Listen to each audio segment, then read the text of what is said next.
Okay, what we're doing here is looking at graphs or lines, quadrants or lines that are perpendicular to these two that pass through these points.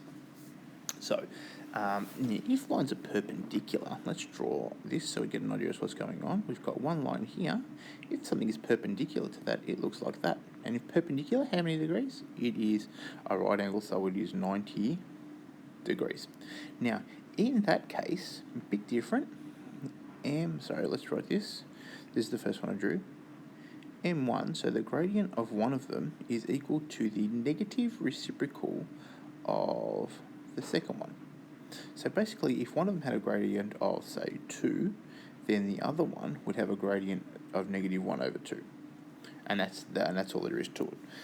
So let's just move this across a little bit. And let's work our way through these. So we've got y equals 2x plus 3, and it's passing through this point here.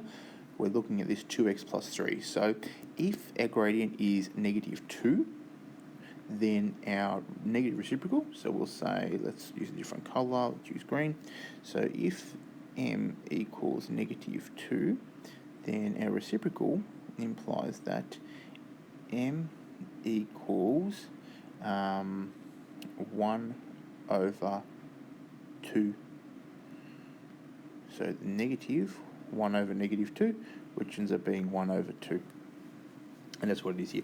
Let's have a look at this one here. So we've got negative 1, so it ends up being, so m equals negative 1. So then m, for the line that is perpendicular, so we'll call it m1, from there m2, we imply that m2 is equal to negative 1 over negative 1, so we end up with just 1.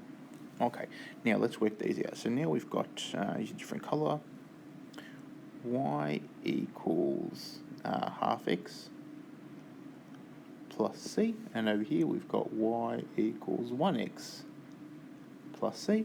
Let's substitute these points into this. So instead of y, we're going to write negative 4 equals 1 over 2, and instead of x, we're going to write 0 plus c. So negative 4 equals half times 0, which is 0 plus c.